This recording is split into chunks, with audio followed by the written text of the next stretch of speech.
Okay, major new development. Wait, what?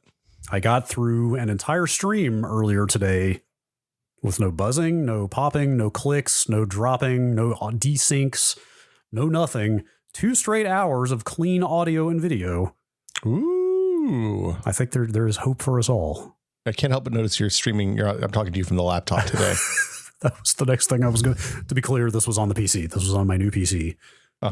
2 hours of streaming with no problems on the PC. Does that mean I'm confident enough to record this podcast on this PC? No, not quite. Well, so not yet. I thought about it. I was like, do I really want to tempt fate? You're leaving for somewhere tomorrow. We're not exactly going to be able to re-record this podcast if it goes south. Maybe I should stick to the proven machine, which is this MacBook. So the fun thing is, as it's gotten warmer here in the Bay Area, my machine's gotten a little bit wonky. Huh. And you don't say. It's possible that the nuclear fast DDR5 maybe was getting a little warmer than it likes. So I put a little fan on it. So as my PC problems decrease, you were just taking them on. Yeah, I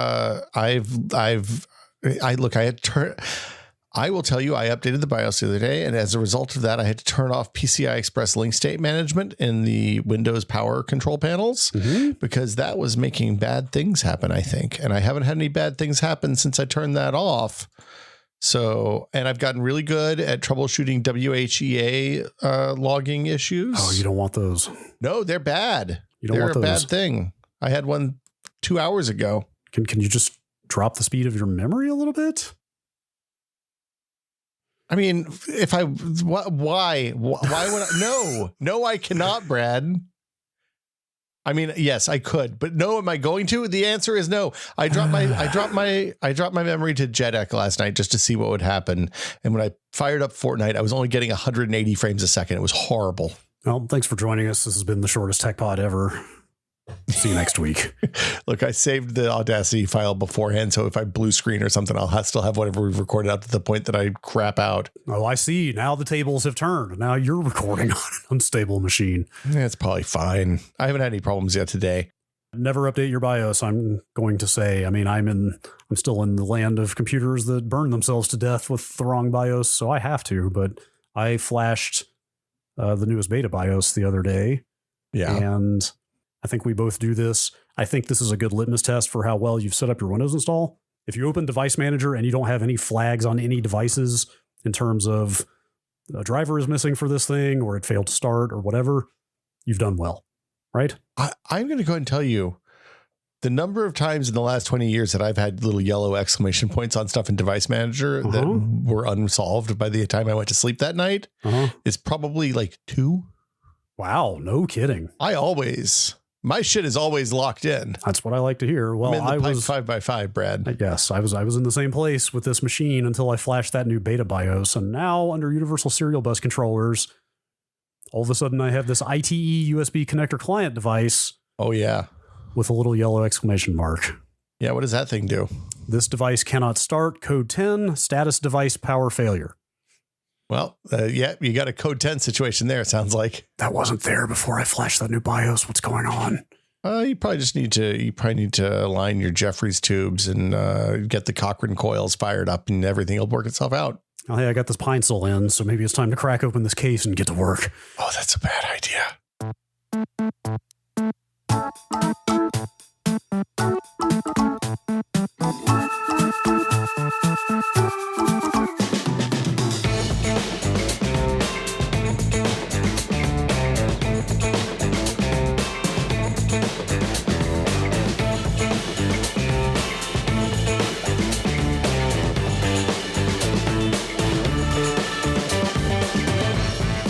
Welcome to Brad and Will Made a Tech Pod. I'm Will.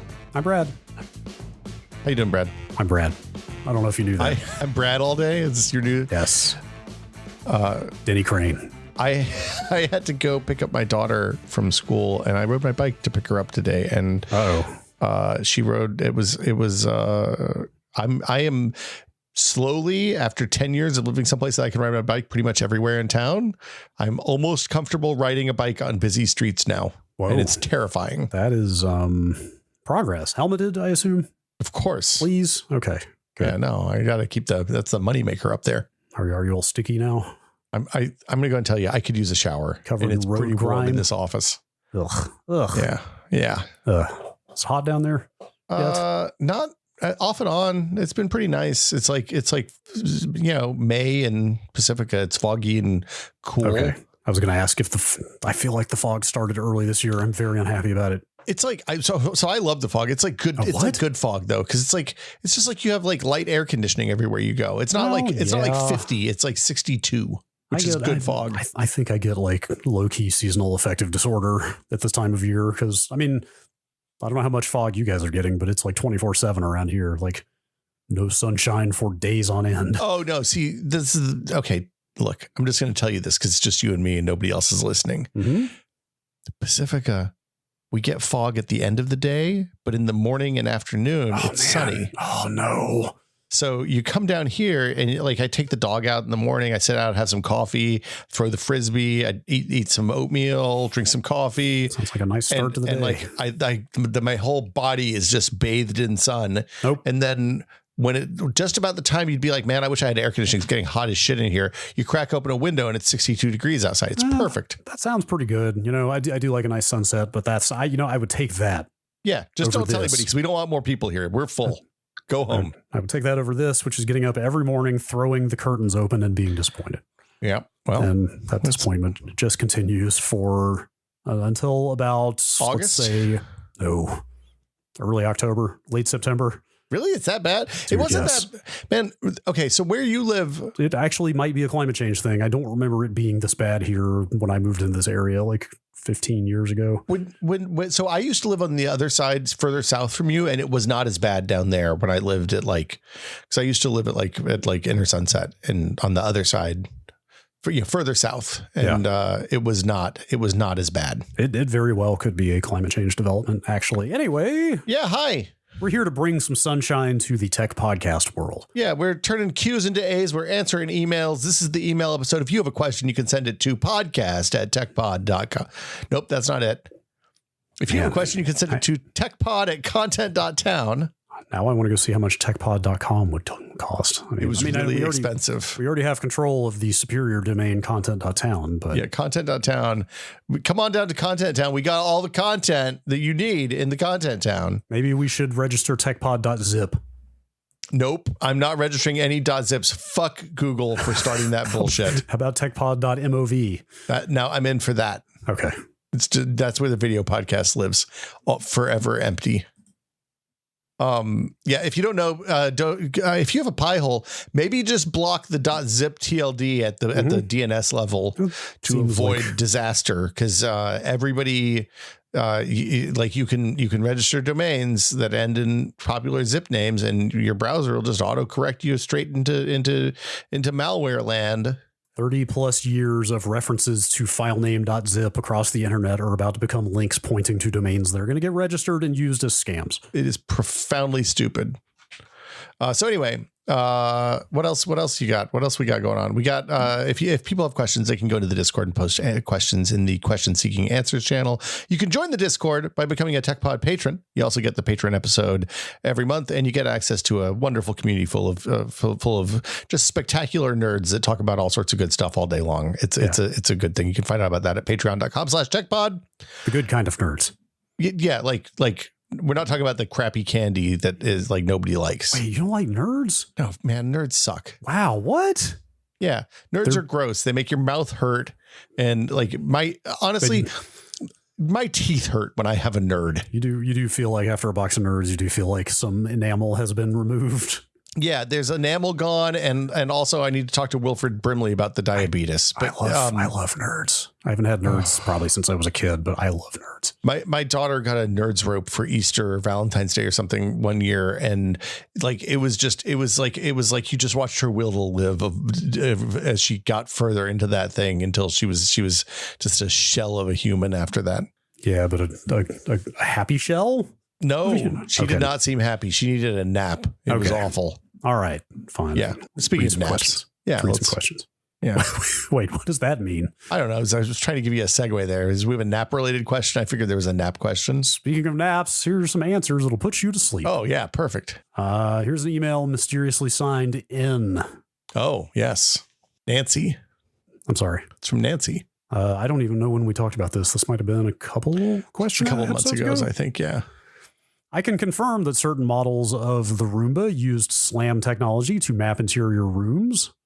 The use of SLAM-enabled Roomba to clean in the cornrow pattern compared to the random bumping that less guided robot vacuums do. Brad was right, in my opinion, that the reason Amazon bought iRobot was because of the mapping capability of the Roomba. In what ways do you think Amazon will try to monetize the interior mapping data they're now getting from the Roomba? Do you think the recent layoffs that hit the Alexa business are indicative of a lower than expected Internet of Things market, hence the need to diversify by buying iRobot?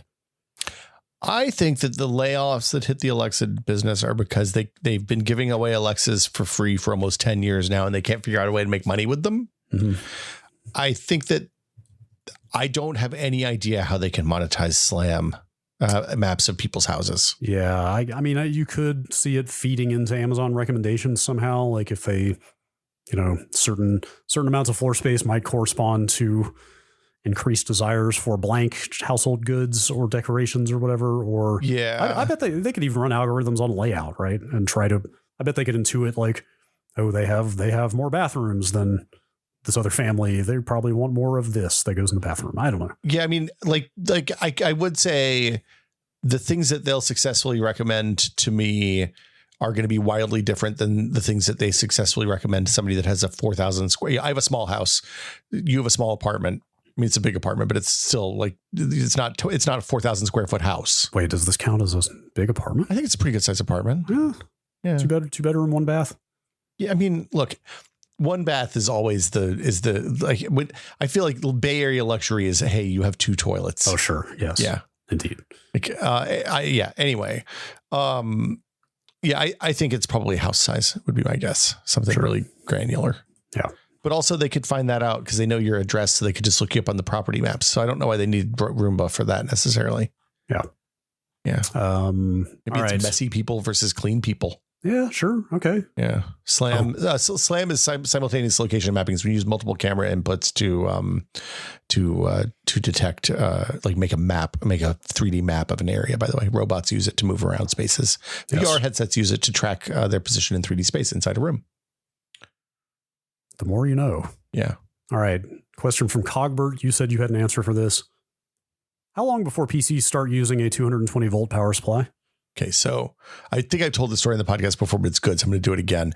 In like 2002 or 2003, when I was talking to Tony Tomasi at NVIDIA, he's not the chief scientist, but he's like the technical marketing guy. So you could ask him scary questions. We started talking about like what the upper limits of PC performance were, and he pointed at the plug on the wall. It was like, look, the most we can get out of a wall plug, if you have a 20 amp circuit breaker on the circuit, is 1600 watts. And there's some overhead. So realistically, it's like, 1450 or something like that. So everything that they've done up until this point is how much compute can we jam out of the 1600 watts that you get out of the average 120 volt wall plug in a US house. I don't think anybody's going to put 220 volt power supplies in for normal computers at home, but yeah, it's like there's going to, that is the hard limit. And they've been thinking about it for 20 years at this point. So 120 is the hard 120 limit? Volts, 20 amps. I mean, the electricity continues to be one of the most mystifying subjects to me. Okay. But if the grid is 120 or the wall outlet is 120 volt, could you even have a 220 volt power supply? I mean, if the wall can't supply that. Oh, so 220 is basically taking two. So you can combine two circuits to basically double. So 220 is basically 220 circuits. So you would need outlets on two different circuits. You couldn't use just two plugs on the same outlet. No. It's a different kind of plug. I see. So like, where you grew up and where I grew up, we used electric dryers. We didn't have gas dryers, right? And the electric dryers, electric stoves have a different kind of plug than the 120 volt, 2 vertical prongs and 1 round plug that you're accustomed to. Is it that kind of circular plug with the diagonal? Yeah, it's like a round prongs? one, and the prongs go up inside, and there's a diagonal one usually.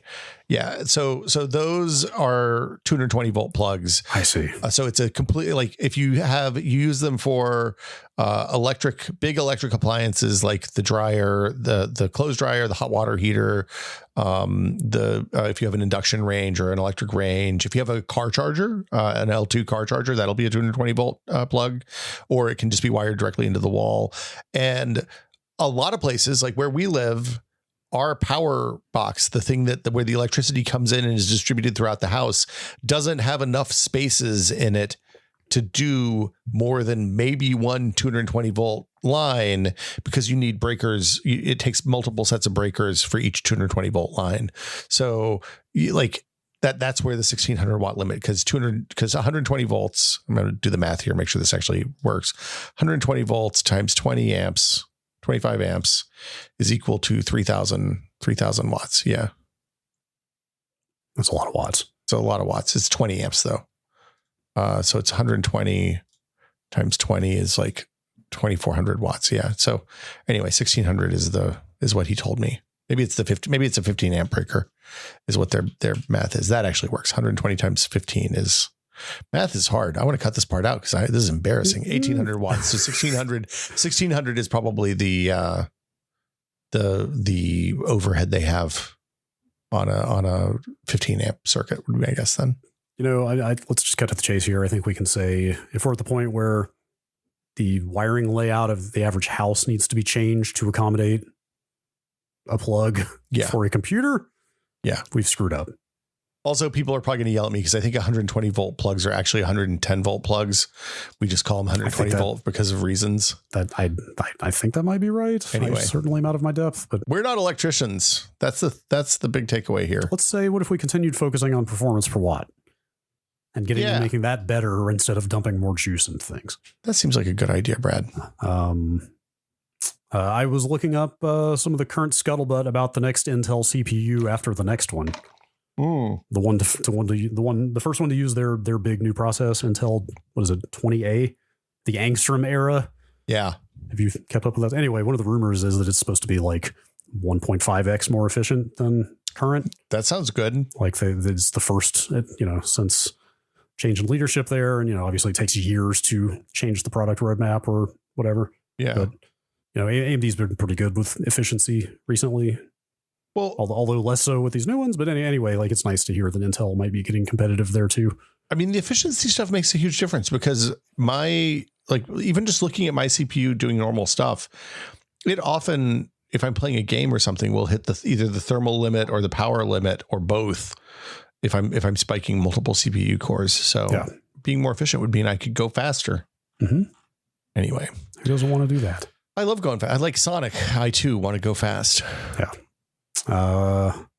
Question from Jason from the Discord. Where do you both get your tech news? From Twitter, sites like The Verge or ours? This is even beyond tech news. I would broaden this to all news. Let's say this is less true recently, but until recently, for a very long time, Twitter has probably been my primary news source for everything. So I moved from using a really well defined list of Google Reader feeds, like RSS feeds run through Google Reader, to when Google killed Google Reader, I switched to basically using Twitter for that stuff by following journalists whose work I liked. Like that was where I found that. I also found people who were relatively good aggregators who also were mostly journalists. Yeah. On all topics, politics, tech, science, whatever. The decline of Twitter and the fact that the good journalists have mostly left Twitter at this point, except for promotional purposes, means that I had a hole in my life. Yep. Tech news. I kind of skim the front pages of The Verge and ours. I love ours. I started out at ours, so I have a little bit of a bias there.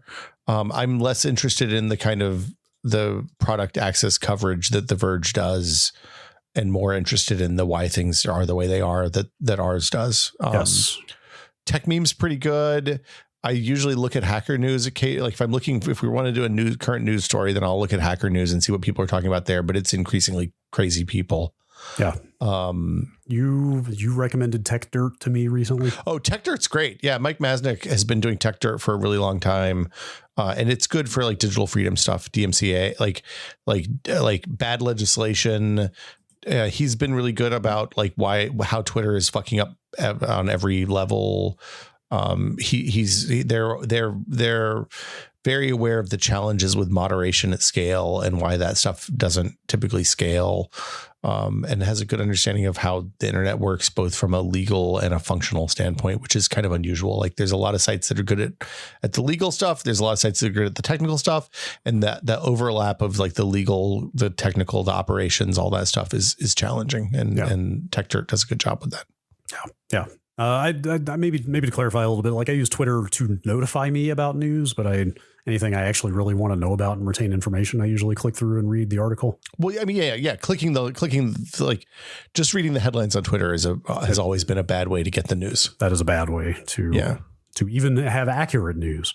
Mastodon, I get. So these days on Masto, I get like all the security people I used to follow on Twitter seem to be over there. So I find out about breaches and hacks and problems with hardware and software and stuff like that there. And then the Blue Sky has replaced a lot of my old Twitter news following it turns out. Man, I can't wait till that thing just opens up and they release all of the code and people can run their own instances and we can just is all of it? I don't think all of it. I think they're still working on some of it. But I saw they open sourced the app a week or two ago. Yeah, there's custom feeds now, so you can generate your own feeds and dump them into and people can subscribe to them like you follow a person now, which is cool. Yeah, it needs to be open wide before we can truly leave Twitter behind, but I feel like we might be on our way. I'm pretty sure I've left Twitter behind at this point. Well, yeah, but there's like still some stuff you can only get there. I'm just going to set up a bot on my account that replies with a slap anytime somebody says something stupid about me. Yeah, that's the thing to do. That is what you would do, isn't it? Yeah, I mean, you know me, just slapping people left and right. That's what I do. If you want to find me on Blue Sky, I'm willsmith.actor, by the way. Apropos of nothing. Is there a .actor? Fuck yeah, there's a .actor. I am literally willsmith.actor. Wait, you're not joking? You actually changed it? No, I paid $30. Are you kidding me? I paid $30 for willsmith.actor. Are you the fucking... I mean, of course you would. Yes, it's hilarious. No. But I'm saying you changed your Blue Sky username to that. Yeah, so the code that you put in the domain on Blue Sky, like the text entry that you put on the domain is the same. So you can just go, once you set it up on your domains, you can go change it on a whim. Oh, I knew that. I could be will.content.town. I could be, I think I have not that willsmith.com and I had willsmith.fun set up for a while too. Yeah. I knew about that stuff. Like I have a very good short domain that I've been sitting on that I will use as my username on the thing eventually. But the thing, here's what I really want to ask. Like, so if you get on there and register a bsky.social name first, and then you change it to another domain, gone, baby. Does that release the bsky.social name? So that's why I'm not doing it yet. I don't care about the bsky.social. Bsky.social is not going to matter because it's going to be federated, doesn't it? Well, I know. Yeah. I know, but I'm guessing if that thing catches on, that's still probably going to be the primary place that most people who don't care about having their own domain have a name. And just, with issues around impersonation and stuff, I kind of just want to squat my name on bsky.social. Yeah, but I will make another account to use my vanity username. Okay. Is where I'm leaning. Fair. Anyway, question from unimaginative pseudonym. Mm-hmm. Do you use a flat sheet on your bed or not? Absolutely. When you say flat sheet, where does the flat sheet go on the bed sandwich? The fitted, as the name implies, is the one that fits around the mattress. Yeah. The flat, if you are one to use a flat, is the next one up. Mm-hmm. It's the sheet that would go right above you. Yeah. So you go between the fitted and the flat. Yes, correct. Yeah. And if you don't have a flat, then the comforter is right on you, which is for people with a difference of opinion from me, let's say. So, oh man, this is going to be bad. You're not going to like my answer to this at all. Okay, go ahead. I don't like fitted sheets. What? Yeah. Wait, what the fuck? I can at least understand. I've stayed in European hotels where they don't have flat sheet, just a comforter. Like I at least get that. I have never heard anybody who doesn't like the fitted sheet. Well, so you can use flat sheets and you just fold them a special way. The problem with fitted sheets is they never fold well. So they're always big and poofy because of the gussets. I guess. So I use a flat sheet on the bottom. What? And then above that is me. And then above that is a duvet that is like a sheet material duvet. And then if it's cold, then there's a blanket on top of the duvet. How does the flat sheet stay adhered to the mattress? How does it's what are you doing? You roll around at night like it's gonna like bunch up and it goes underneath them. It gets tucked under the mattress. You fold the corners into hospital corners and it just tucks under there. Okay. Yeah, it's perfectly normal. But also my duvet cover is made of the same stuff as the sheets. It's like sheet material. So I just take that off and wash that whenever I wash the sheets. It's not the direction I expected this question to go. I gotta say, we got a new down comforter duvet for the duvet cover before winter this last year. It was a good decision because I've been cozy and it's warm in the winter. It's cold in the summer. It's just like they said polyester was in the 70s, but that was all a lie. The down comforter, highly recommended. Sure. We almost sprung because we have a hot and cold problem in our house where I'm always cold and my wife's always hot. Oh, and we almost sprung for the hotsy coldsy duvet where like one side has more fill than the other side. But we at the last minute we decided it was a stupid amount of money more expensive than the already too expensive down comforter, and B, like just managing that seemed like it would be a pain in the ass. So I'll say the reasons that I like the flat sheet. Number one, it's nice to not feel like I have to wash the comforter every 2 weeks because it's not touching me directly. Yeah. Number two, I sleep extremely hot. So sometimes all I want is a sheet and nothing else. So do you have like a down fill thing in there? Or is it just a comforter that's with the down comforter, you only wash the outside part. So it's just like having an extra sheet in there. Yeah. Well, that's what we have. Yeah. I'd like two of those because my partner's like you and she wants the mountains of comforter. We go and tell you, if you want to get her something really nice, you need to get her a heated mattress pad and she will love you forever. It is fantastic. So for the colds. I am the type of person that no matter how cold it is in the house. Yeah. If it is like you are literally shivering in here, it is that cold. Yeah. If I get all the way under a big like down comforter and sleep there for too long. Oh God, it's so good. I will wake up drenched in sweat. I just want to be all, I want to have just my nose and eyes poking out. Man, no. Like if I am fully burritoed inside of a like down comforter from like neck to toe, like I will be sweaty as disgustingly sweaty after like 3 or 4 hours. You a goose down? You got the duck down? What kind of down you got? Some kind of down in there. I don't know. Okay. I don't know. System of? We bought a bamboo blanket. Oh, wow. A bamboo fiber blanket. How's that? It's awesome. Really? It's very thin. It's very breathable. Okay. By and large, I use the flat sheet and that bamboo blanket, and I'm good. Dude, what's your jam situation? Are you like like flannel jammies or anything? Or are you? It's getting a little personal, isn't it? Okay, sorry. Fleeces? Just underwear. Okay. I like a pair of flannel pants and a t-shirt personally. Man, you do run cold. Good God, man. I'm cold all the time. If I was wearing flannel pants and a t-shirt in bed, I would probably sweat just under the flat sheet. Well, they're not like heavy flannel pants. It's not like Paul Bunyan's shirt up there. It's just like a light flannel, it's just soft. I like soft things. I'm delicate, Brad. Yes, I get that. You marked this email from Bodhisaurus /Josh top 3 ice cream flavors. I don't think I have an answer for this. Can't believe I am shocked to say this. Wait, what? I don't think I care about ice cream enough to name my 3 favorite flavors. I don't know what they are. Man, see, I have the opposite problem. Is I've never really met an ice cream that I didn't like. Huh. I'm struggling here, man. Like some kind of peanut butter cup chocolate chip thing or something, maybe. I don't know. I like a cookies and cream. Okay, sure. Yes, that's good. Yeah, cookies, strawberry. I'm going to say strawberry is a good strawberry is a top tier flavor. Bad strawberry is a garbage flavor. I like I had the Tillamook boysenberry pie or the Tillamook pie flavor. What is it? What flavor is it? I don't know. I didn't know Tillamook made anything but cheese. Marionberry pie. No, Tillamook Marionberry pie ice cream is a banger. It has little bits of like graham cracker chunks in there and like a blueberry Marionberry ripple. It's very good. Vanilla's nice, I guess. I don't know. Yeah, sure. Yeah. Coffee. I love a coffee ice cream. Some kind of a nut, like a praline or a walnut or something.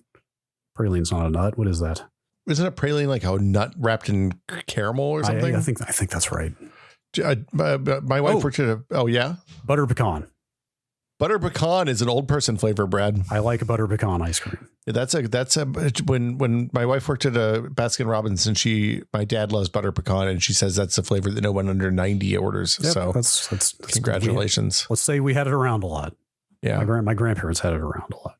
Yeah. My grandparents always were Klondike bar people. Mm-hmm. They always had Klondike bars and you would they'd cut the Klondike bar diagonally in half. Whoa. And we would each get a half of a Klondike bar. What would you do for a diagonally cut half of a Klondike bar? You know why you cut it diagonally, right? Why? Because it's impossible to get an uneven cut if you cut diagonally. If you do it horizontally, it's wild card. Somebody's going to walk away feeling burned. Somebody's going to get screwed. Yeah. Nana is not going to get fucked over by anybody. Yes. That's Nana's prerogative. Yeah. From ice cream to soup. Okay. Question from Evie Nix. Is there any meal in which it is not appropriate to order soup with the meal? Hell no. It can either be brought before the meal or with it.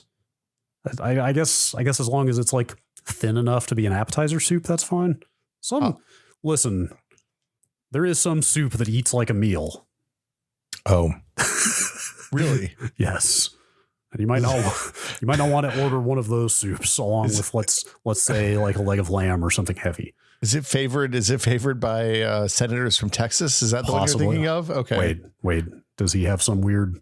Did you not know the story about Ted Cruz and the Chunky's soup? No. When he first was sent to Washington, he got an apartment and he stocked it exclusively with cans of Chunky soup. And that's what he was able to, because he wasn't capable of cooking for himself. Okay. Anyway.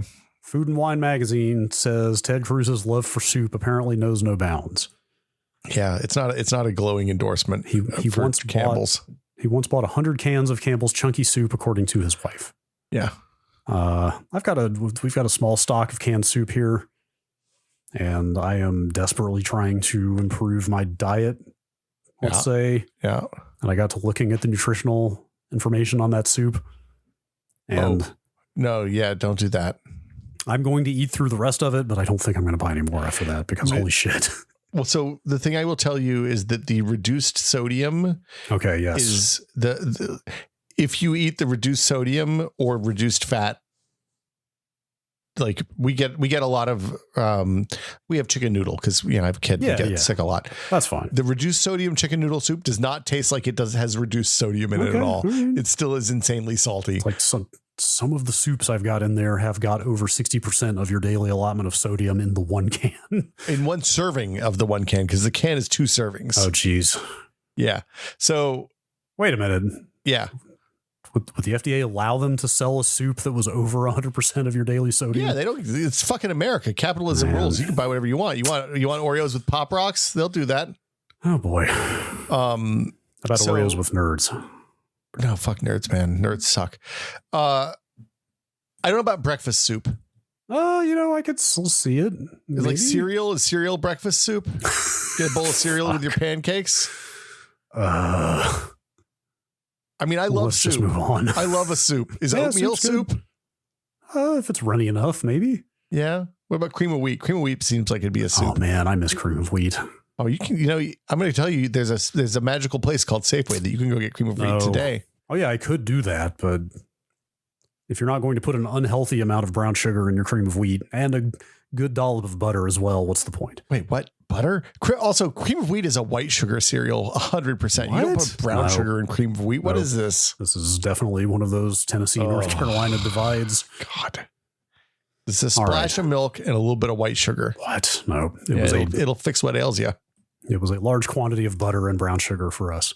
Do you put butter in grits? Sure. Are you a salt and grits or a sugar and grits? Go either way.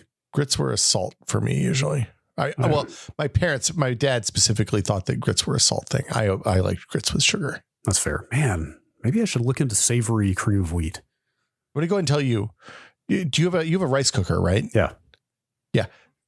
Cream of wheat, grits, polenta, all bangers in the rice cooker. Real easy too. Cool. Yeah, we've been talking about whole grains a lot around here recently. Really we eat a lot of brown rice and a decent amount of oatmeal, but I would like to start stepping it up with like some barley's nice. Barley, farro, quinoa. Yeah, we do quinoa once in a while. Yeah, those all cook in the rice cooker. Yeah, whole grain. Whole grains. It's good for you. Supposedly. Okay. This question threw me for a loop. Okay. Andrew B. I just read Windows is getting RAR support. I got nothing. Did they just buy WinRAR? Doesn't that guy own the algorithm source? Too bad I don't use Usenet or FTP wares anymore. Also, will it have native support for checksums? That's nuts. Every time somebody sends me a RAR file, I just assume they're a pirate. Yeah, sure. That's probably safe. That's what Johnny Depp uses, I think. Apparently, this just got announced at Build. Oh. Apparently, it is only coming to Windows 11. Perfect. Yet another reason to have Windows 11. Somebody on the Discord pointed out the other day, they also just announced this must have also come out of Build. They, less than a week after last week's episode where I asked, hey, how do you back up your user account from Windows? Yeah. They are rolling out a new tool on Windows 11 specifically for backing up user accounts and your system. Thank God. Yeah, I looked into that after that episode because I assumed that there was that there was a Windows backup tool because there has been a Windows backup tool since like Vista or XP, and the one that was the Windows 7 one, which was kind of lingering for a long time, is questionable. It's like it seems like it's still there, but it's lightly supported. I think it's still usable, but yes, it's old. I said this on the Discord. I deeply resent them developing features that would actually make me upgrade to Windows 11. Well, Brad, I got bad news for you because I think that's their whole business model. Mm-hmm. Also, Windows 11 is pretty good these days, I'm going to say. I know. Honestly, it's just the nagging little UI things that I don't want to deal with, like the limits on the taskbar placements and the stupid right-click expansion. I think they gave up on the taskbar placement thing. Did they? Maybe not. I just tried to drag it and it didn't drag. Anyway, I did look up this RAR support stuff. Apparently, they are using an open source library called libarchive. Oh, okay. But I clicked through to the libarchive page and it looks like it has read-only support for RAR. I don't believe so. Like I use 7-zip on Windows and so actually it's open. Yeah. Yeah. I do you use 7-zip? I use 7-zip. I actually use 7-zip command line on Linux too, and it cannot write RARs either. It can only decompress them. It's an IP thing, right? It is patented. Yeah, he's right that yes, the creator of RAR does own that algorithm. Tim RAR. Yes, Tim RAR. Tim RAR wants you to pay him for a RAR license in order to write RARs, but also who's writing? Well, you know what? I'd start to say who's writing RARs these days, but I bet a lot of people. Now that Usenet is back. I am sure that people are writing RARs. For some people, RARs never went away. Are there still PAR files? More like YAR, am I right? Mm-hmm. Yes, good. I broke Brad. I'm sorry. Yes. It's probably a good thing to have in here to be able to decompress RAR without having to install anything else in Windows. But I'd like 7-zip is one of the first things I install in Windows anyway. It's like one password and Dropbox and then 7-zip basically for me. It was the first third-party thing I installed on this new computer. So it's cool that this is in there, but it's not really going to change the game for me. I can't believe we didn't talk about 7-zip last week. Also, I feel like, so everybody should have it. Yeah. 7-zip. I compress the archives. The project files of this podcast after I've been editing them every week. I compress them in 7-zip because the compression is quite good. Pretty good. What is it? Is it LZMA? I think is the. I don't even know. I don't have to know. That's the beautiful thing about it. I just right click and make this small. I like knowing things like that. From now on, when we say WinRAR, we have to say it like WinRAR. Mm-hmm. Also, that's a new policy. Yes, it is. LZMA is the compression routine that 7-zip uses anyway. That's cool to see him doing cool stuff with Windows. It's I gotta imagine that's one that like the people who were who make the decisions about what gets shipped in Windows were like on vacation or something, and somebody was like, "Hey man, what if we ship WinRAR this on Windows 11? That'd be weird, right?" It's like, isn't that the thing that everybody uses to pirate shit? And you're like, yeah. Panos is on sabbatical right now. Let's just slip it in there. And then meanwhile, the home office, somebody's like, yeah, well, okay, so how many no's on this one? Yeah. And everybody's like, yar. And they ship it. Yep, that's what they say. Yep, yar. A question from Xander. As journalists or former journalists or whatever, who have been deeply involved in the gaming community. That's what I'm putting my business card, former journalist / whatever. It's kind of where I'm at these days. Yeah. How do we feel about big brands like Logitech slowly absorbing small, high-quality brands like Astro and then gutting the company and only keeping the brand name? So, I was trying to think about, I didn't actually realize Logitech had bought Astro, or I probably knew that and forgot it at some point. I was trying to think of other examples. There's Corsair bought Elgato. Yep. Can you think of some others? It happens like Logitech has Logitech bought Harmony, Logitech bought Slim devices. Yes, Harmony is a good one. Did somebody buy SteelSeries? SteelSeries is still SteelSeries, I believe. Okay. Corsair bought Origin, the PC manufacturer. Okay. Has Razer bought up anybody? Razer, I don't feel like Razer doesn't buy people. Really? They seem like one that would consume. I think that they mostly develop their stuff in-house. I don't think they spend money on external purchases. Okay. But I could be wrong. But yeah, so this is a weird question, right? Because I feel like usually when a small company, so Astro was a relatively small headset manufacturer. They had, I think at the time that they were bought, like 2 or 3 products, a kind of high-end PC gaming centric headset, and then a handful of other things. I don't think that so I have one post Logitech. I had a pre Logitech Astro headset and a post Logitech Astro headset. Same headset. Just the pre one eventually conked out because frankly, the build quality was kind of bad. It was one of the launch ones, and it didn't last particularly well. The connections got janky. Do you know when that was? I'm looking 2010 or 11. It was when we were tested, before we were sold. Astro started in 2009 or 2010. Yeah, they're older than I thought. Then I think that probably means I've used quite a few Astro products. I think literally all of them were post Logitech then. Oh no, the purchase was in 2015 or something. Oh, okay. Yeah. Astro, I'd have to look it up, but Astro is a company I feel like was a tested thing and not a Maximum PC thing. Maybe it was a little bit. Maybe it was right at the end of my time at Maximum PC, which would have been 2009, 2010. But they were They were design house. They also did the they spun off of the design house that did the Xbox 360 industrial design. That's the same company. It's the Astro headsets spun off from there. Yeah, that's crazy. When we did that episode, and you said like some design house called Astro did part of the 360 design, I was like, oh, that's weird. You mean like the headphone people? I didn't know you meant literally like the headphone people. Yeah, literally the headphone people. So the thing that happened with Astro for me is that my needs outpaced what they were building. And I think this is the thing that happens a lot when a small company that's doing like good stuff in a niche gets bought, is you expect them as a person who's buying stuff to keep building things in niches that hopefully appeal to you.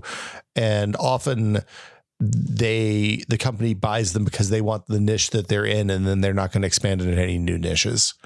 The thing that I found is that the post Logitech Astro headset had a much better build quality, but other than that, it was more or less identical.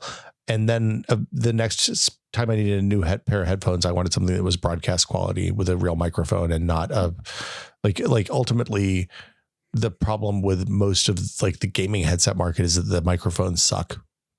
Yes. So TLDR is like, if you want to talk about Logitech killing somebody, they fucked up Harmony real bad, but also Harmony was doomed because HDMI CEC was getting good to the point that you didn't need a universal remote with a bunch of IR blasters and stuff anymore. Yeah. And like that happens a lot.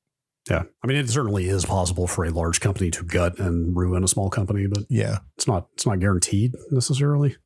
Yeah. I mean, look, there are definitely examples of it happening, but I feel like Microsoft is really good at buying interesting companies and then destroying them. right? To the point that like it was a joke in the games industry that they were going to buy up your game studio and shut it down 3 years later. And now my understanding is they're pretty hands off with game studios that they purchase because they don't want it. They don't want that to happen anymore. Yes. So anyway, you said you just have the same story you've told like 3 times here, but I'm going to read this anyway. Okay. Lunchbox 700, because I think I have a new one. Oh, what is the dumbest or most painful thing you've done dealing with any tech? For example, in high school, I took recording engineering and needed to change a fuse in a board. And I asked another kid if it was unplugged, and he said, yes, it was not. And I got shocked into the wall. Details are a little fuzzy, as you can imagine. No. Oh, man, you're lucky you survived that. Holy crap. Probably a lot of juice running through a recording board. The analog gear is scary. Yeah. What'd you do, Brad? I once loading in or out a computer monitor from the college dorm, which was a relatively nice 17-inch Trinitron. Oh, no. Loaded into the back seats and somehow ground the screen up against the hinge where the front seat tilts on. Yep. Put a nice fat, like 3-inch or more gouge right into the kind of lower right quadrant of the screen. And it was not that old a monitor, so I basically just had to use this monitor with a very large, deep gouge in the glass for the next several years. I bought a 36-inch Panasonic CRT TV in 1998 as a floor model at Best Buy when they were clearing out the old floor models, and it didn't come with a box, and because it was not a portable TV, it didn't have handles. And I thought I could do it with 2 people, and we needed 3 for sure, because I lived upstairs in an apartment. And we got about halfway up the stairs, and one of us started losing our grip, and we're like, we got to set this down right now. And we set it down the way we were holding it, because it's so front heavy, was to put it down on the glass. And I got it was about an inch scratch right on the front. Okay. That sucks. It wasn't that bad, but like I was pretty disappointed. Oh yeah, it's a brand new TV. That sucks, but I thought that was going to go way worse. Oh no, yeah, we didn't destroy the TV. I thought you were going to say that it shattered somehow. No, that thing was the glass on the front of that thing was so heavy. It was scary, because like it was on a TV stand, and its center of gravity was way too far forward for the amount of weight it was. If it had fallen on you, it would have killed you. Yeah, CRT glass pretty thick, right? In general, real thick. Yeah. Okay, I don't know if I should be proud of this or not. Probably not. But my dad and I once gave a Viking funeral to a little 13-inch TV that had given up the ghost with a 12 gauge. Jesus. Look, you live out in the country. There's a lot of space. I know. Look, we fired into the side of a hill. Yeah, 12 gauge, you're not going to do it. It's fine. But I remember even that little dinky little Emerson 13-inch, like it was harder to shatter that screen than you would have thought. My understanding is that the bigger the tube, the thicker the glass on the front has to be too. So like when you get to those big 30 plus inch TVs, that thing weighed 220 pounds or something insane. It was so heavy. That's rough. And there was literally nothing to hold on to it with. Like it was like the only thing you could hold on to was the lip around the glass on the front. God, yeah, you're reminding me of moving TVs back then. Now that was such a like the Sony Vegas, like toward the end, they finally started putting little handholds into the side. Yeah, you had to. But but also that TV would do the anamorphic squeeze. So yes, you got a full 480p's. I mean, it was worth any amount of discomfort for the anamorphic squeeze. Yeah, I love an anamorphic squeeze. Let's see here. Here's a cake batter question. Now you might think this sounds like your average happy-go-lucky whimsical cake batter question, but I think it's fairly serious. When do you think phones will switch to NVMe storage? Well, hold on. That could mean 2 different things, right? Yes. Because like it could mean, are you gonna be able to put like a 2230 NVMe in your phone? And the answer to that is never. I don't think that's. I assume that's not what he means. I assume that NVMe storage means the interface between the phone and on the chip soldered on the board is NVMe. It might already be. I don't even know. That's what I assume he's talking about here is the interconnect, the data protocol, the whatever, like not off the shelf replaceable NVMe, but using that standard for the storage in the phone. Yeah. Because, you're seeing it now, like, there are 2 tiers of Steam Deck now, right? Where the cheap Steam Deck uses, what is it, eMMC? Is that right? Yeah, eMMC it's like a app. It's basically an MMC SD card size slot. Right. And doesn't the expensive Steam Deck use NVMe? The expensive Steam Decks use 2230 NVMe slots. I think the eMMC one has a slot as well for the 2230, but I'm not 100% on that. I feel like they went back and forth on whether it was going to have a slot for people to open up and put a drive in. This is probably, I'm probably simplifying quite a bit, but if we're judging purely by what is proliferating on the PC side in terms of availability and also pricing, like NVMe is taking over everything. Like NVMe drives are cheaper than SATA in the same form factor at this point. So like prices have fallen on NVMe storage on PC so much that I wonder if like is the entire world just moving in this direction where like 5 or 10 years from now, like every new device is just going to use NVMe in some form. So according to this AnandTech article that I'm looking at, that the iPhone 6s has an NVMe. Uses NVMe storage. Wait, the 6S, dude, that's like 6S. That's like a 10-year-old phone. Pushing 10 years ago. Yeah. 2016, right? 2016 exactly is the year. Was it 2016? Yeah. So, yeah. Okay, then. Yeah. So now 10 years ago is the answer. Yeah, I guess so. But they're not going to have the space constraints inside the phone are such that there will never be removable connectors in consumer grade phones because they add so much volume that the phone manufacturers would rather use for battery. Totally. Well, I could see like what the Fairphone or the Framework or something like that. Pine phone, like, yeah. Somebody might try it at some point, but I think he's probably asking more about the speed benefits here. But then that's also gated by the quality of the NAND you're using, right? Yeah. So Android phones use UFS for the storage controller, which is a similar thing, but not NVMe. Okay. All right. So the storage in your phone probably pretty fast already. Yeah. We can say. Pretty fast. Okay. Probably fast enough, I'm going to say. Yes. What is our... Oh, I know what the next question is. Let me find it. Ooh, I love finding questions. Benevolent Brute. Yes. The recent loss of Waypoint has me thinking, is there really a place or need anymore for corporate-backed content subscriptions like Giant Bomb, Tested, and Waypoint? The corporate backing may provide some benefits, but it seems like the corporate need for growth always ends up harming the platforms and employees in the long run. Is Patreon inevitably where this type of content is headed?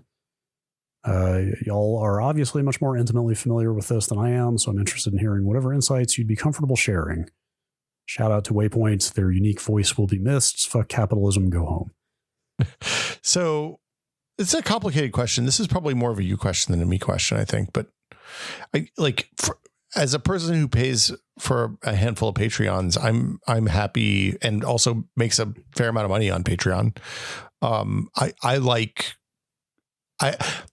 I would much rather give my subscription money to the people who are doing the work than the company that pays the people that are doing the work. Yeah, absolutely. I mean, just in case it's not clear or if anyone doesn't understand this, when you pay a subscription to something like Giant Bomb that's owned by a big company, the company takes all the money. It's not like even some of it gets shunted directly to the property. The parent company takes the money and then decides how much to give back to the property. Well, yeah, I mean, yeah. And part of that is like, hey, we probably needed better deals when we were starting out or whatever. Well, yeah. When we were at Whiskey Media, it was a little different situation because it was a startup and everybody was, had a little bit of equity. Yeah. I mean, I guess, I should say if there's some kind of talent contract in place, which there was not. Yeah.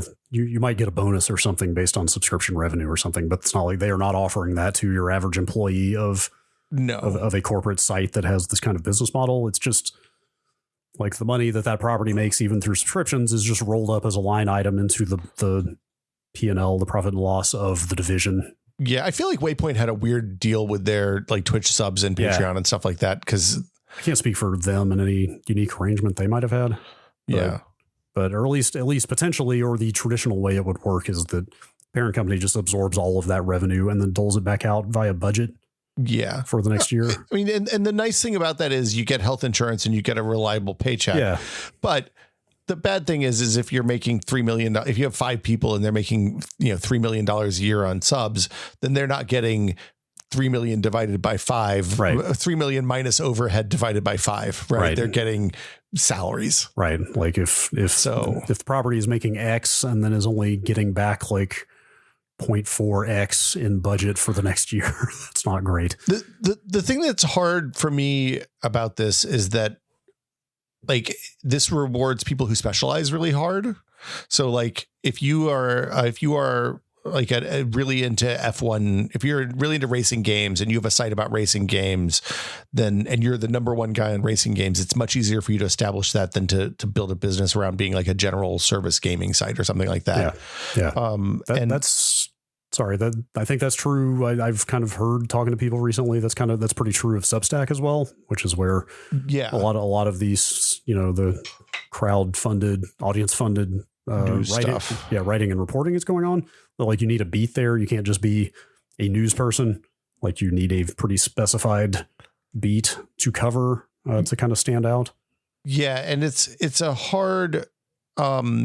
It's hard for me because like I want general stuff. Like I liked Giant Bomb before I worked with you guys because like I liked having a place where I found where like you talked about all the games and you talked about the news and it was the general. Like I got an overview rather than a deep dive into a specific category. I don't want to pay for 25 sites. I can't listen to 25 podcasts. So like I worry that the general stuff is going to stop existing as much. But it seems like it's fine so far. So yeah. I don't know.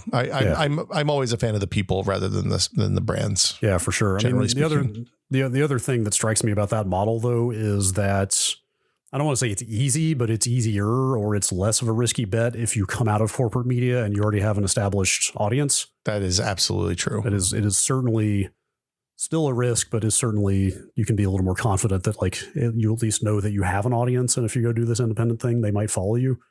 It's going to be much harder if you don't already have that springboard.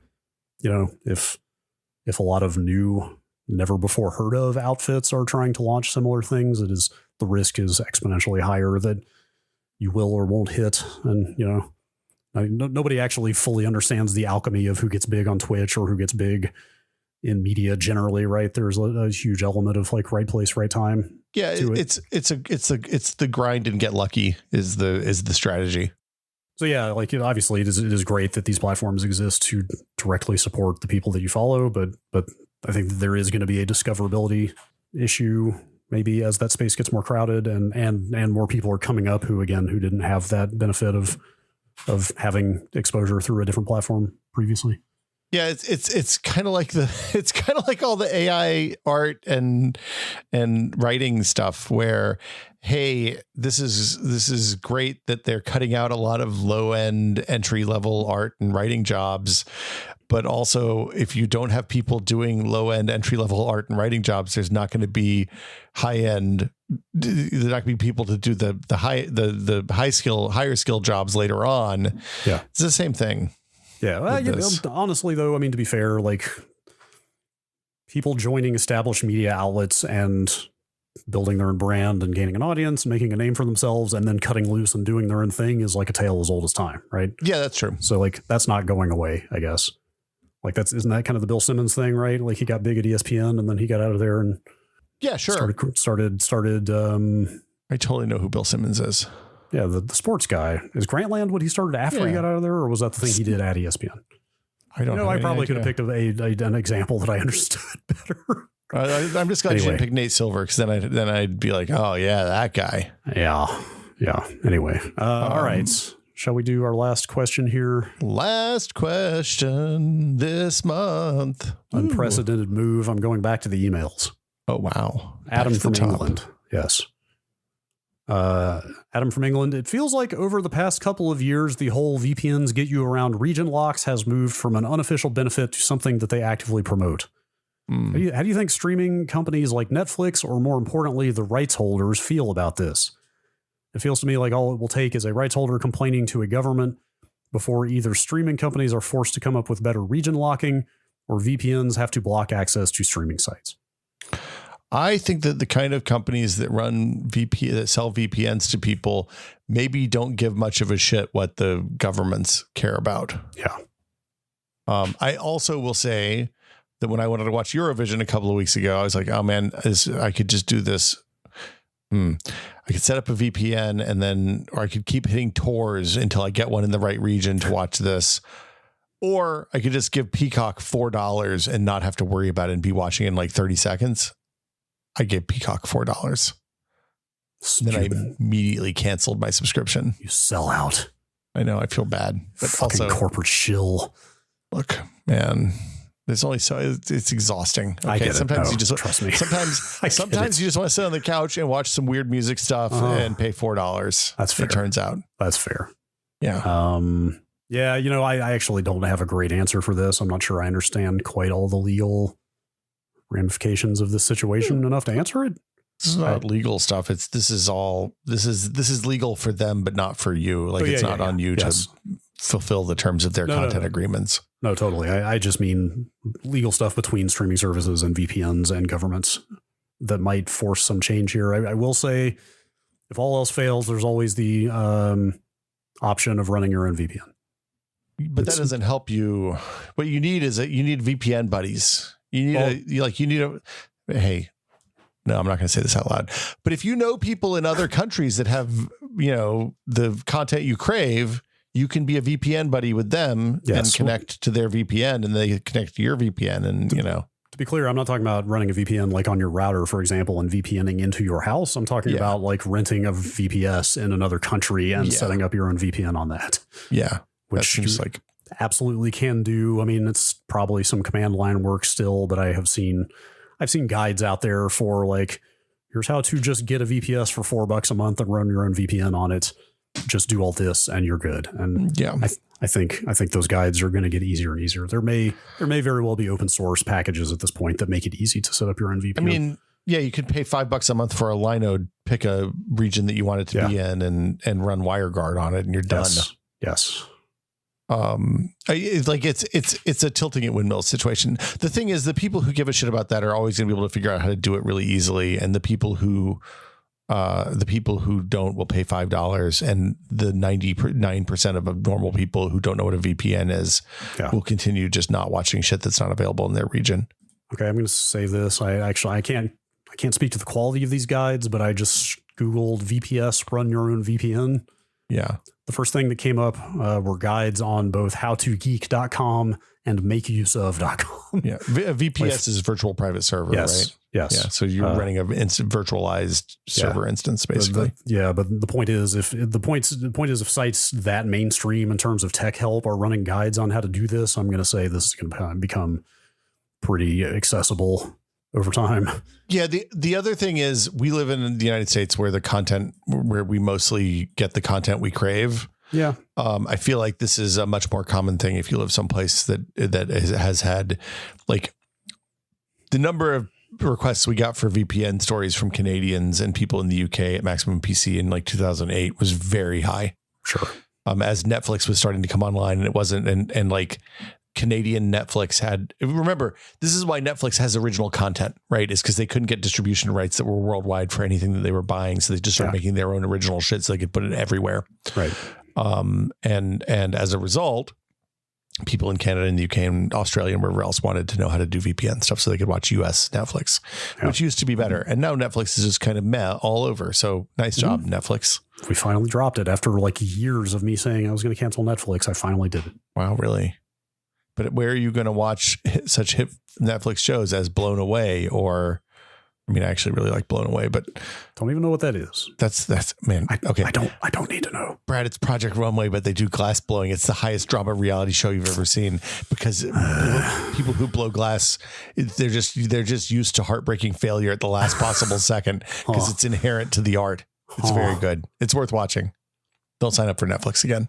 I won't. I think it's on HBO now anyway. All right. Sorry. Max. Yes, I can't believe we got through this whole episode without talking about how fucked up the Max thing was. Let's just not talk about making your own mistakes. And anyway, Brad, I think we've come to the end of the episode. My watch is telling me it's time to stand. Okay. Yes. Thank you. We should probably obey your watch. Thank you to everybody who wrote in. Yes, thank you, everyone.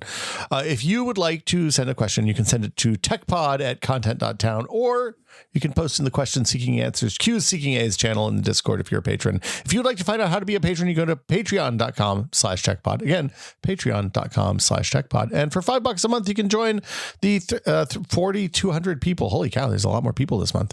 4,200 people who've signed up, including most recently, Ryan Weaver. Thanks, Ryan. Yeah, thank you. We also, it's the end of the month, so we thank a lot more people than we normally do, including our associate producer and executive producer, tier patrons. My watch is making so much freaking noise. Holy cow. Hold on. Man, really wants you to stand up. Be quiet, watch. No, some of these people are texting like crazy. Maybe your watch knows something you don't. We have friends are coming over in a moment, so I've got to. Oh, yes. There's communications as a result. I don't see, hold on. My Patreon window is jacked up. There we go. Do I have to fill? No, I'm good. I got it. We're cool now. So as always, thank you to our nope. This isn't helping. Our executable tier patrons. Wow. I feel really attacked. Thank you, as always, to our executive producer tier patrons, including Octothorpe Bunny Crimes, Andrew Slosky, Brad's Midsize Hoodoo Voodoo, Paddle Creek Games, makers of Fractured Veil, David Allen, James Kamek, Joel Krauska, Just Wedge, Nick Johnston, and Twinkie Says Mike B is the GIF Lord. Also, since it's the end of the month, we want to thank our associate producer tier patrons, including Andre M. Burke, Arthur Gies, Ben Tallman, Dave Julian, Eric Klein, Graham Banks, Chad Rita, Jason Rooney the Ref, Jay Maybe, Matt Walker, parentheses, Walkman 8080, close parentheses, Nathan Phelps, Sanchit Kumar, Steve Lynn, Thomas Shea, and Tom Hilton. Thank you all so much. We appreciate everybody. And I just love, it's so nice. Open up the Discord in the morning. I'm just a lurker now, mostly, Brad. I just get in. I'm like, man, people are talking about cool stuff. I don't know if I have anything cool to talk about right now, but maybe I should follow your lead. Sometimes I worry that I am in there a little too much with my weird stuff. No, I like your weird stuff. I enjoy lurking on your weird stuff too. So it's good. It's a good place to lurk. I learn stuff every day, which is always nice. Honestly, I wish I had a thing that I could just pull all the links that people share in the Discord general chat and dump them into like a Google Reader style interface, because I think I could probably get pretty good news out of that. Anyway, I bet so. I am on the hunt right now. It's my most recent weird thing from the Discord. I'm on the hunt for a very specific, available only in Europe, artisan, finely crafted USB bracket. What kind of USB bracket? It's just the kind that you run to your motherboard headers. Why do you need it? Because every you know what I'm talking about, the little PCIe slot USB USB ports that run to the headers, and you put it in the slot, an empty slot in your case. Every one of those that I own, like half my USB devices don't work with them, which I assume has to do with like voltage drop. In some cases, like the same device will work on one of the ports but not the other one. I think they are just very low quality. Oh, that's weird. And I've found one made by D-Lock. It's got a straight up data sheet. I didn't need to bring this into this podcast. Wow. Anyway, wow. I suspect that one might actually perform to spec based on looking at the item and the fact that they even publish a data sheet with it in the first place. Not available for sale in the United States. So okay. I'm on the hunt for functional USB bracket. You need a VPN and a drop shipper. What you do is you set up your VPN, you log in from Europe, and they'll be like, hey man, I'm European. Just here's my electro card. I'm cool. Right. Mm-hmm. And then you have it sent to the drop shipper, and he's never even going to know that he's not sending it to Europe. He's going to be like, what? I'm sending this to a European person, right? In Italy. It's Brad Shoemaker, in Rome, Italy. Wait, are there really like just third-party dropship options now? Yeah. Really? You get all sorts of crazy shit sent with drop shippers. Like I was actually close to emailing a retailer in the Netherlands who has this item to see if they ship to the United States this morning. But are you saying I can just not even worry about that? It's kind of expensive, but yes, you can do that. How much are we talking? I don't know, man. I don't do nefarious shit. I just keep it on the up and up over here. I don't know that I can spend $200 for this USB bracket. That's a stupid amount of money. You could make a USB bracket. There's also every possibility that this one will also have issues with my audio devices. Yeah, I'm going to suggest, here's a novel concept. Have you thought about a hub? Yeah, that option had come up. I would describe that as the normal solution for this Also problem. not a perfect solution, though. I mean, like hubs have their own issues, but power, generally you get a good powered one. The power is not one of them. So I plug. Do you wait? Hold on. I didn't mean to turn this into my tech support, but do you actually run your Motu through a hub? So what I was going to tell you is that I have everything except. Okay, my keyboard and mouse run into a USB switcher. Oh, that stuff's fine. I'm the keyboard. No, I'm giving you the map. Okay. Everything else USB plugs into a hub, and then the Motu and my webcam plug directly into ports on the motherboard. Interesting. Okay. So I have 4 plugs total. I see. And actually, I think that the USB switcher is probably plugged into the hub, if I had to guess. So the thing I've come to find is that 80% of the USB ports on the back of this board useless for camera and audio. That's not great. I would say that is the kind of thing I would take up with my motherboard manufacturer, because that does not seem appropriate. Yes, it's a problem. Are they all wired into some shitty Ace Tech controller or something? They're all going Why through. would they put the fucking ports on the back of the board into the Ace Tech controller? So Jesus. that's the thing. There are 8 ports that run through the chipset on this board, which I have tested enough to tell you audio video works fine with those. They are only exposed through the motherboard headers. That is so fucking stupid. The shitty ports are running through the third-party controllers on the board on the rear I/O. The good chipset ports, I need header brackets to access.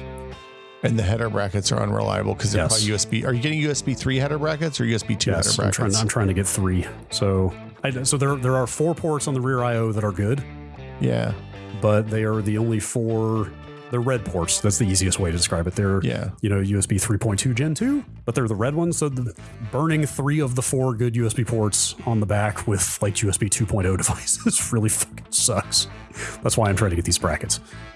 Yeah. Well, the Motu is a USB 3 device. Oh, it's a 2. I look at the spec. It has a C connector on the uphill end. Yeah, and that USB-C can be 2.0. Oh, God. Okay. I hate USB, man. Okay. Good luck, Brad. See you next week.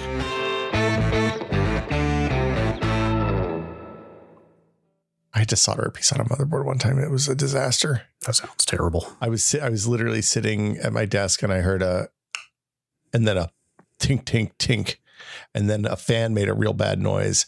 And when I dug the thing that had fallen into the fan, we shouldn't put this in pot. Well, we could, but I might put this after the end of the show. Yeah. So when I dug the piece that had fallen into the power supply fan out of the power supply fan, I looked at it and I was like, this looks like it's like a little SMD resistor that solders on flat on the motherboard. This is on an Intel reference board for like I don't know, probably the first hexacore systems, like a Haswell, maybe. No, before Haswell would have been I can't remember. Ivy Bridge? No, way before Ivy Bridge. Years before Ivy Bridge. Nehalem, probably. Yeah, Nehalem. So anyway, also the moment that happened, my network connection dropped. Nice. So I looked at it. I looked at how to solder the SMT motherboard pieces, the components back on. And this was before I'd done it at Whiskey, I think even. And I was like, oh man, I don't think I can do that. So I tried it. It was a disaster. Network port never worked again. Luckily, that motherboard had 2 network ports. So I just put a piece of tape over the one that wasn't working and never thought about it again. Problem solved. That's problem solving. How does something just fall off your motherboard with no intervention? I can only assume that it was a bad solder and it had just like, it was where that component was, it was near enough the CPU and the voltage regulators that part of the board was probably warm. Okay. And would get warm and cool and warm and cool and warm and cool and warm and cool and warm and cool. Okay, and next thing you know, you got an Xbox 360 ringing. The Xbox 360 classic. Yeah.